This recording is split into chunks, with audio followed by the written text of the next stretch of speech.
कि बेरोजगार आईएएस सूचना सहायक भर्ती में ओबीसी में हुई विसंगति को लेकर राजाराम मील जी के नेतृत्व में बैठक का आयोजन किया गया। इस समय हम लोग सेंट्रल पार्क में मौजूद है और हमारे साथ राजाराम मील जी मौजूद है। आइए जानते हैं उनसे क्या मुद्दा था और किस बारे में विचार विमर्श के लिए बैठक आयोजन की गई। सूचना सहायक की ट्राइबल बेल्ट निकालने के बाद ये 2415 पोस्ट है, जिसमें 169 पोस्ट ओबीसी को दी है और हमारी 507 बनती है, इसमें 169 दी है इन्होंने। तो इसके विरोध में हम लोग इकट्ठे हुए हैं, बच्चे सब आए हुए हैं। एक डिपार्टमेंट ने ये तय कर रखा है, या सरकार ने तय कर रखा है, या सचिवालय ने तय कर रखा है कि ओबीसी को सीटें देनी नहीं, काटनी है। पीछे भी हमारा एक ओबीसी का बहुत बड़ा आंदोलन हुआ, उसके बाद में उन्होंने वो 4 साल से हमारी पोस्टें खत्म कर रहे थे, उसको सल्टा के सीधा किया। आज दूसरा मैटर फिर ये रोस्टर का लेके आगे। इस रोस्टर में अभी वो गिन रहे हैं 1090 पोस्टें जो ओबीसी के भर्ती हैं, वो कब की हैं, कैसी हैं, जनरल में है, कुछ भी है।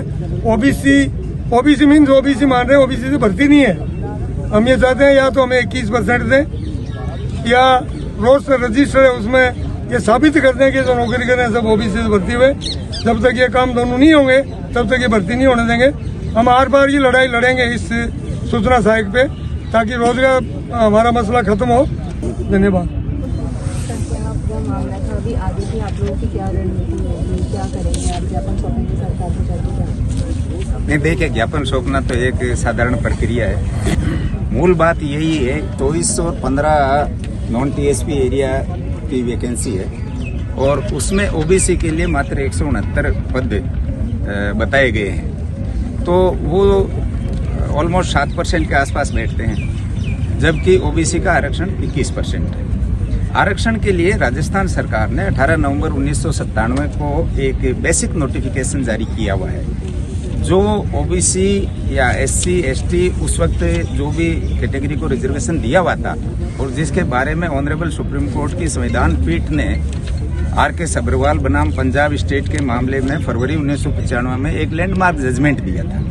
उस जजमेंट के मुताबिक ही ये 18 नवंबर 1997 का नोटिफिकेशन राजस्थान सरकार ने जारी किया था, वो आज भी लागू है। तो 2013 की भर्ती के लिए वो अभी प्रयास कर रहे हैं कि उनकी बच्ची का नाम शामिल हो जाए। तो ये एक दुर्भाग्य वाली बात है कि नियम, न्यायिक निर्णय सब स्पष्ट होने के बावजूद और आदेश और परिपत्र स्पष्ट जारी करने के बावजूद उनकी अनुपालना नहीं हो रही और विभागों की अनदेखी की वजह से या दुर्भावना और दुराग्रह की वजह से ये इस तरह की स्थितियां आती है, जिसमें रिजर्व कैटेगरी के कैंडिडेट्स के साथ अन्याय होता है और भर्तियां अटकती है।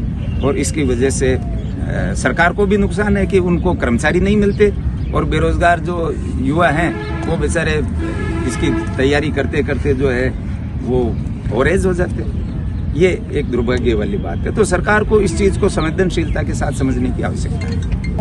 आप आज यहाँ पर बेरोजगार युवाओं के लिए आप आज यहाँ पर खड़े हैं, उनका एक पिलर बन के आप खड़े हैं। ये भी सीनियर आरएएस से रिटायर्ड हुए। आप आज सरकार को आगे क्या मैसेज देना चाहते हैं? तो आप क्या मैसेज देना चाहेंगे या क्या अपनी मांग रखते हैं? राजस्थान सिविल सर्विसेज की तो आरटीएससी लेती है, तो वो तो रिजर्वेशन का ध्यान रखती है, लेकिन सबऑर्डिनेट सर्विसेज की भर्ती ये बोर्ड बनने से पहले डिपार्टमेंट लेते थे। डिपार्टमेंट आरक्षण को लागू करने की एक इस तरह की पद्धति अपना रहे थे जो बहुत ही रिवर्स थी।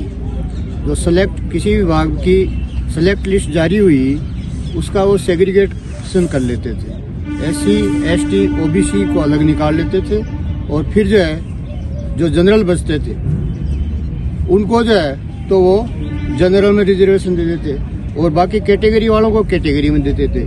तो मैं ये 100% कह सकता हूँ कि जो मेरिट से जो आए ओबीसी के या किसी भी कैटेगरी के या शेड्यूल कास्ट के या शेड्यूल ट्राइब के, वो सब जो उन सबको ये जो है उनके कैटेगरी में जो है इस रजिस्टर में दर्ज करते थे, क्योंकि उनका वो अलग अलग सेग्रीगेशन करके 4 लिस्ट बना लेते थे। ये बहुत 2010 तक क्या 2015 तक ये हो रहा था। हमने इसके लिए बहुत संघर्ष किया।